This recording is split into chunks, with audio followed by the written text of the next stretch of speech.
ಇವತ್ತು ಅದೇ ನಮ್ಮ ಇಲ್ಲಿ ಕೇಂದ್ರ ಸರ್ಕಾರ ಈ ರಾಜ್ಯಕ್ಕೆ ಚೆನ್ನೈ ಎಕ್ಸ್ಪ್ರೆಸ್ ಅನ್ನುವಂಥದ್ದು ಕೊಟ್ಟಿದೆ.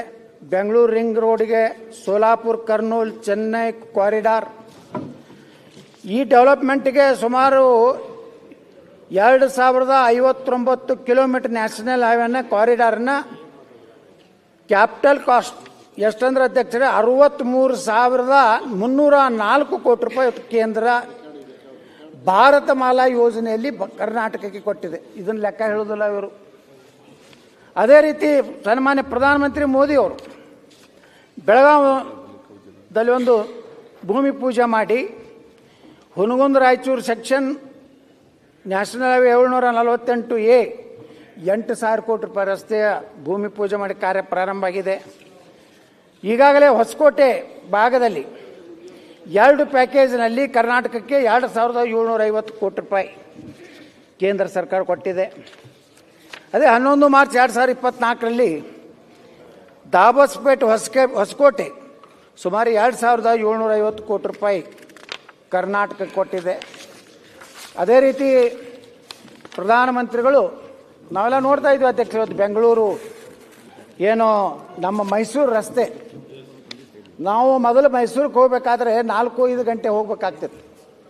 ಇವತ್ತೇನು ನಮ್ಮ ಪ್ರಧಾನಮಂತ್ರಿಗಳು 118 kilometre Bengaluru Mysuru section of national highway 275 8,480 ಕೋಟಿ ರೂಪಾಯಿ ಈ ರಸ್ತೆಯನ್ನು ನಿರ್ಮಾಣ ಮಾಡೋದ್ರಲ್ಲಿ ಭಾರತ ಸರ್ಕಾರ ತನ್ನ ಕೊಡುಗೆಯನ್ನು ಕೊಟ್ಟಿದೆ ಅಧ್ಯಕ್ಷರೇ. ಅದೇ ರೀತಿ first industrial corridor in south India located in Tumakuru as part of the Chennai Bengaluru industrial corridor ಇಲ್ಲಿ ಮಾನ್ಯ ಪ್ರಧಾನಮಂತ್ರಿಗಳು ಶಿಲಾನ್ಯಾಸ ಮಾಡಿದ್ದಾರೆ.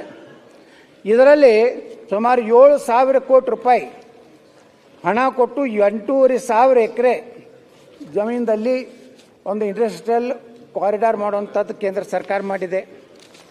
ಕರ್ನಾಟಕಕ್ಕೆ 7 ಏರ್ಪೋರ್ಟ್ಗಳನ್ನು ಕೊಟ್ಟಿದ್ದಾರೆ. ಬೆಳಗಾವಿ ಅಪ್ಗ್ರೇಡ್ ಇರ್ಬೋದು, ಹುಬ್ಬಳ್ಳಿ ಅಪ್ಗ್ರೇಡ್ ಇರ್ಬೋದು, ಮೈಸೂರು, ವಿದ್ಯಾನಗರ, ಕಲಬುರಗಿ, ಬೀದರ್, ಶಿವಮೊಗ್ಗ.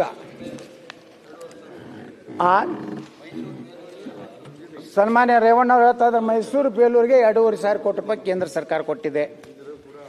ಅದೇ ರೀತಿ ಅಧ್ಯಕ್ಷರೇ, ಇವತ್ತು ಏನು greenfield approval for greenfield airports to Vijayapura and Hassan, ಇವತ್ತು ಹಾಸನಕ್ಕೂ ಏರ್ಪೋರ್ಟ್ ಕೇಂದ್ರ ಸರ್ಕಾರ ಕೊಟ್ಟಿದೆ.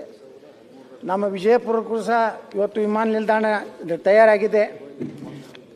ಇಡೀ ಭಾರತದಲ್ಲಿ ಅತ್ಯಂತ ಸುಂದರವಾದಂಥ ಟರ್ಮಿನಲ್ 2 ಬೆಂಗಳೂರು ಕೊಟ್ಟಿದ್ದು ಅದು ನರೇಂದ್ರ ಮೋದಿಯವರ ಸರ್ಕಾರ, ಅದು ನಮ್ಮ ಸರ್ಕಾರ ಅಂತ ನಾನು ಭಾಳ ಹೆಮ್ಮೆಯಿಂದ ಹೇಳಿಕೆ ಬಯಸ್ತಾ ಇದ್ದೇನೆ. ಬಂದು ಸನ್ಮಾನ್ಯ ಅಧ್ಯಕ್ಷರೇ, ಈ ರೀತಿ ರೈಲ್ವೆ ಬಜೆಟ್ದಲ್ಲಿ 2009-14ರಲ್ಲಿ ಬರೀ 835 ಕೋಟಿ ಇತ್ತು. ಈಗ ನಮ್ಮ ಸರ್ಕಾರ ರೈಲ್ವೆ 2024-25ರಲ್ಲಿ 7,559 ಕೋಟಿ ರೂಪಾಯಿ, ಅಂದರೆ 805% ಕೇಂದ್ರ ಸರ್ಕಾರ ಕೊಟ್ಟಿದೆ.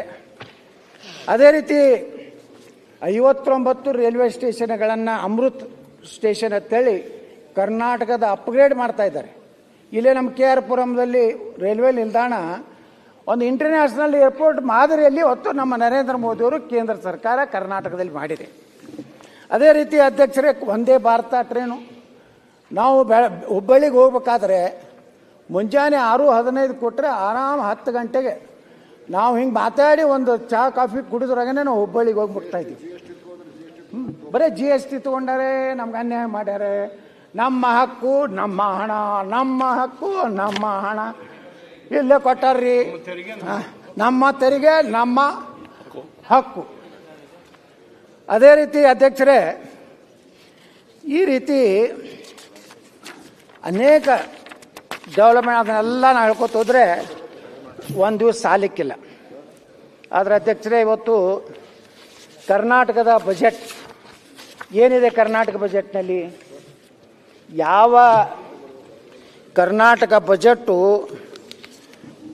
ಈ ರಾಜ್ಯದ ಉತ್ತರ ಕರ್ನಾಟಕದ ಭವಿಷ್ಯ ನಿರ್ಮಾಣ ಮಾಡುವಂಥ ಕೃಷ್ಣಾ ಕಣಿವೆ ಅಂದ್ರೆ ಅಧ್ಯಕ್ಷರೇ, ಕರ್ನಾಟಕದ 72% ಕೃಷ್ಣಾ ವ್ಯಾಲಿಯಲ್ಲಿ ಬರ್ತದೆ.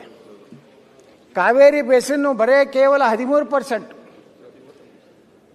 ಇವತ್ತು ಕಾವೇರಿಯಲ್ಲಿ ಅಲ್ಲಿ ಜನಪ್ರತಿನಿಧಿಗಳು ಹೋರಾಟ ಮಾಡಿದ್ರು. ಅವರೆಲ್ಲ ತಮ್ಮ ಏನೊಂದು ಏರಿಯಾ ಇದೆ ಸಾಕಷ್ಟು ನೀರಾವರಿ ಮಾಡಿಕೊಂಡು ಸಾಕಷ್ಟು ಆರ್ಥಿಕವಾಗಿ ಕೈಗಾರಿಕರಣ ಆಯಿತು, ರೈತರ ಸ್ವಾವಲಂಬನೆ ಆದರು. ಆದರೆ ದುರ್ದೈವ ಅಂದರೆ ಅಧ್ಯಕ್ಷರೇ, 1964ರಿಂದ ದಿವಂಗತ ಲಾಲ್ ಬಹದ್ದೂರ್ ಶಾಸ್ತ್ರಿಯವರ ಒಂದು ಅಮೃತ ಹಸ್ತದಿಂದ ಇವತ್ತೇನು ಅಡಿಗಲ್ಲು ಹಾಕಿದ್ರು ಇಲ್ಲಿವರೆಗೆ ಅಧ್ಯಕ್ಷರೇ, ಬರೀ ನಾವು 1964ರಾಗ ಆಲಮಟ್ಟಿ ಯೋಜನೆಯ ಎಸ್ಟಿಮೇಟ್ ಕಾಸ್ಟ್ ಎಷ್ಟಂತಂದ್ರೆ 1,000 ಕೋಟಿ ರೂಪಾಯಿ ಇತ್ತು. ಇವತ್ತು ಅಧ್ಯಕ್ಷರೇ ಈಗ ಹೇಳಿದ್ರು ನಮ್ಮ ಬಸವರಾಜ ರಾಯರೆಡ್ಡಿ ಅವರು, ಇನ್ನೂ 75,000 ಎಕರೆ ಜಮೀನನ್ನು ಎಕ್ವಿಜಿಷನ್ ಮಾಡ್ಕೋಬೇಕು. 74ರಿಂದ 83ವರೆಗೆ ಎಷ್ಟು ಖರ್ಚಾಯಿತು, 83ರಿಂದ 86 ಎಷ್ಟು ಖರ್ಚಾಯಿತು, ಅದನ್ನು ದಯಮಾಡಿ ತಿಳಿಸಿ. ಹೇಳ್ತೀವಿ ಅದೇ, ಯಾಕಂದ್ರೆ ದೇವೇಗೌಡರು ಮಾಡಿದಾರ ಅಂತ ಅದನ್ನು ಬೆಳಕು ಚೆಲ್ರತ್ತೆ ಅವ್ರು ಹೇಳಕತ್ತಾರ. ನಮ್ಮದೇನು ದೇವೇಗೌಡರು ಮಾಡಿದ್ರ ಬಗ್ಗೆ ಅವರ ಒಂದು ಕಾಲದಲ್ಲಿ ಏನು ಕೃಷ್ಣಾ ಜಲ ನಿಗಮ, ಕಾವೇರಿ ಜಲ ನಿಗಮ ಭಾಳ ಬಡ್ಡಿಯಿಂದ ಹಣ ತಗೊಂಡು ಅಭಿವೃದ್ಧಿ ಮಾಡುವಂಥ ಪ್ರಯತ್ನ ಮಾಡಿದ್ದಾರೆ ಕಾಲಕ್ಕೆ. ಆದರೆ ಅಧ್ಯಕ್ಷರೇ, ಇವತ್ತು ನಮಗೆ ಭಾಳ ದೊಡ್ಡ ಭವಿಷ್ಯ ಉತ್ತರ ಕರ್ನಾಟಕದ ನಿರ್ಮಾಣ ಆಗಬೇಕಾದ್ರೆ ಕೃಷ್ಣೆಗೆ ಎಷ್ಟು ಮಹತ್ವ ಕೊಡಬೇಕಾಗಿತ್ತು, ಅದು ಆ ಸರ್ಕಾರ ಈ ಸರ್ಕಾರ ಅಂತ ಹೇಳೋದಿಲ್ಲ. ಆ ದುರ್ದೈವನೆಂದರೆ ಉತ್ತರ ಕರ್ನಾಟಕದ ಶಾಸಕರು, ಆಡಳಿತ ಪಕ್ಷದವರು ಸಿದ್ದರಾಮಯ್ಯನವ್ರನ್ನ ಹೊಗಳೋದು ಬಿಟ್ಟರೆ ಎಲ್ಲೂ ಸಹ ಆಲಮಟ್ಟಿ ಯೋಜನೆ ಆಗಬೇಕು. ಯಾಕಂದರೆ ಅಧ್ಯಕ್ಷರಲ್ಲಿ ನಮ್ಮ ಕರ್ನಾಟಕದ ಇನ್ನೂ ಈಗಾಗಲೇ ಹಂತ 1, 2ರಲ್ಲಿ ಸುಮಾರು 173 TMC ನೀರನ್ನು ಬಳಕೆ ಮಾಡ್ಕೊಳ್ಳಿಕ್ಕೆ ಸಾಧ್ಯ ಆಗಿದೆ. ಅದರಿಂದ 6,08,000 ಹೆಕ್ಟರ್ ಸೌಲಭ್ಯ ಇವತ್ತು ಸಿಕ್ಕಿದೆ. ಆದರೆ ಅಧ್ಯಕ್ಷರು ಇವತ್ತು ಏನು 524.256 ಆಗಬೇಕಾದ್ರೆ ಇವತ್ತು ನಮ್ಮ ಕೃಷ್ಣಾ ಏನು ಮೇಲ್ದಂಡೆ ಯೋಜನೆ 3ನೇ ಹಂತದಲ್ಲಿ ಸುಮಾರು ನೀರಾವರಿ ಸಲುವಾಗಿ ಭೂ ಸ್ವಾಧೀನ ಸುಮಾರು 75,563 ಎಕರೆ ಇವತ್ತು ಜಮೀನನ್ನು ನಾವು ಭೂ ಸ್ವಾಧೀನ ಮಾಡ್ಕೋಬೇಕಾಗಿದೆ. ಅದರ ಜೊತೆಗೆ ಪುನರ್ವಸತಿ ಏನು ನಮ್ಮ ಗ್ರಾಮಗಳು ಸುಮಾರು 20 ಗ್ರಾಮಗಳು BTD ಸೇರ್ತದೆ. ಸುಮಾರು 6,467 ಎಕರೆ ಜಮೀನನ್ನು ಇವತ್ತು ಅಕ್ವಿಜಿಷನ್ ಮಾಡ್ಕೋಬೇಕಾಗಿದೆ. ಅದರ ಜೊತೆಗೆ ಅಧ್ಯಕ್ಷರೇ 524.256 ಆದರೆ ಇವತ್ತು ಕಾಲುವೆಗಳ ನಿರ್ಮಾಣಕ್ಕಾಗಿ ಸುಮಾರು 51,837 ಎಕರೆ. ಅಂದರೆ ಅಧ್ಯಕ್ಷರೇ ಒಟ್ಟು ಭೂ ಸ್ವಾಧೀನ 1,33,867 ಎಕರೆಯನ್ನು ಇವತ್ತು ನಮ್ಮ ಕೃಷ್ಣಾ ಯೋಜನೆ ಪೂರ್ತಿ ಆಗ್ಬೇಕು. ಯಾಕಂದರೆ ಅಧ್ಯಕ್ಷರೇ ತುಮಕೂರುವರೆಗೆ ಕೃಷ್ಣಾ ಬೇಸಿನ್ ಅಂದರೆ ತುಮಕೂರುವರೆಗೆ ಅದರ ಕಣಿವೆ ವ್ಯಾಪ್ತಿಯಲ್ಲಿ ಬರ್ತದೆ. ಆ ದುರ್ದೈವನೆಂದರೆ ಇವತ್ತು ನಮ್ಮ ರೈತರಿಗೆ ಬೆಳಗಾವಿ ಅಧಿವೇಶನದಲ್ಲಿ ಮುಖ್ಯಮಂತ್ರಿಗಳು ಸಭೆ ಕರೆದು ಹೇಳಿದ್ರು, ಎಲ್ಲ ಒನ್ ಟೈಮ್ ಸೆಟಲ್ಮೆಂಟ್ ಮಾಡ್ತೀವಿ, ಇಲ್ಲೇ JT ಪಾಟೀಲ್ ಇರಬೇಕು. ನಾವು ಹಿಂದೆ ನಮ್ಮ ಬೊಮ್ಮಾಯಿ ಸರ್ಕಾರ ಇದ್ದಾಗ ಏನು ನಮ್ಮ ಒಣ ಪ್ರದೇಶಕ್ಕೆ 25 ಲಕ್ಷ, ಅಲ್ಲಿಂದ ನೀರಾವರಿಗೆ 40 ಲಕ್ಷ ನಿಗದಿ ಮಾಡಿ ಸುಮಾರು 937 ಎಕರೆ 111 ಕೋಟಿ 73 ಲಕ್ಷ ಭೂ ಪರಿಹಾರವನ್ನು ಕೊಡುವಂಥದ್ದನ್ನು ಒನ್ ಟೈಮ್ ಸೆಟಲ್ಮೆಂಟ್ ಮಾಡಬೇಕಂತೇಳಿ ನಮ್ಮ ಸರ್ಕಾರ ಪ್ರಾರಂಭ ಮಾಡಿತ್ತು. ಆದರೆ ನಮ್ಮ ಜಿಲ್ಲೆಯ ಒಬ್ಬ ಸಚಿವರು ಇಲ್ಲ, ನಾನು ಇದಕ್ಕಿಂತ ಹೆಚ್ಚು ಹಣ ಕೊಡಿಸ್ತೀನಿ, ಯಾರೂ ಒಪ್ಕೋಬೇಡ್ರಿ ಅಂತೇಳಿ ಇವತ್ತು ಈ ಒಂದು ಜಮೀನೇನು ಹೇಳ್ದಲ್ಲ ಇಷ್ಟು ಎಕರೆ ಇವತ್ತು ಭೂ ಸ್ವಾಧೀನ ಆಗದೇ ಇದ್ದರೆ ಇನ್ನು ಎಷ್ಟು ವರ್ಷದ ಮೇಲೆ ನೀವು ಕೃಷ್ಣೆಯ ಈ ಒಂದು ನೀರನ್ನು ಉಪಯೋಗ ಮಾಡ್ಕೋಬೇಕನ್ನೋಂಥದ್ದು ಯಾವುದೇ ರೀತಿಯ ಯೋಜನೆಯನ್ನು ಈ ಬಜೆಟ್ನಲ್ಲಿ ಹೇಳಿಲ್ಲ ಅಧ್ಯಕ್ಷರೇ. ಮುಖ್ಯಮಂತ್ರಿಗಳು ಬಜೆಟ್ನಲ್ಲಿ ಎಲ್ಲೂ ಸಹ ಸುಮ್ಮನೆ ವೇಗವಾಗಿ ಒಂದು ಕೃಷ್ಣಗೆ ಹೇಳಬೇಕಾಗಿದೆ, ಕಾಟಾಚಾರಕ್ಕೆ ಹೇಳೋದು ಬಿಟ್ಟರೆ ನೀರಾವರಿ ವಿಚಾರದಲ್ಲಿ ಈ ಬಜೆಟ್ ಬುಕ್ಕದಲ್ಲಿ ₹1 ನಿಗದಿನೂ ಸಹ ಇಷ್ಟು 1,000 ಕೋಟಿ ರೂಪಾಯಿ ಮಾಡಿದ್ದೀವಿ, ಈ ಸಲ ಇಷ್ಟು ಜಮೀನನ್ನು ತಗೋತೀವಿ, ಆ ರೈತರಿಗೆ ಒನ್ ಟೈಮ್ ಸೆಟಲ್ಮೆಂಟ್ ಅಂತ ಹೇಳಿ ಇಷ್ಟು ಹಣ ಕೊಡ್ತೀವಿ, ಮತ್ತು ನೀರಾವರಿ ಯೋಜನೆಗಳನ್ನು ಇಷ್ಟು ವರ್ಷನಾಗೇ ಎಲ್ಲರಿಗೂ ಒಂದು ಚುನಾವಣೆ ಬಂದಾಗ ಒಂದು ಡೈಲಾಗ್ ಆಗಿದೆ, ಕೃಷ್ಣೆಯ ಮೇಲಾಣೆ ನಮ್ಮ ಸರ್ಕಾರ ಬಂದರೆ ಎಲ್ಲರೂ ಆ ಪಾರ್ಟಿ ಈ ಪಾರ್ಟಿ ಅಂತಿಲ್ಲ, ಕೃಷ್ಣೆಯ ಕಣ್ಣೀರತ್ತೆ ನಮ್ಮ ಎಚ್ ಕೆ ಪಾಟೀಲ್ ಒಂದು ಬುಕ್ಕ ಬರ್ತಿದ್ರು ಹಿಂದಕ್ಕೆ.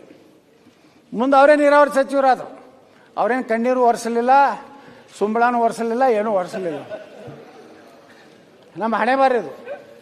ಮುಂದೆ ಬಂದವ್ರಿ ಭಾಷಣ ಕೇಳ್ರಿ, ಆಲಮಟ್ಟಿ ಒಳಗೆ ಸಿದ್ದರಾಮಯ್ಯನವರು, ಡಾಕ್ಟರ್ ಪರಮೇಶ್ವರ್ ಅವರು ಏನು ಪ್ರತಿಜ್ಞೆ ಮಾಡಿದ್ರು?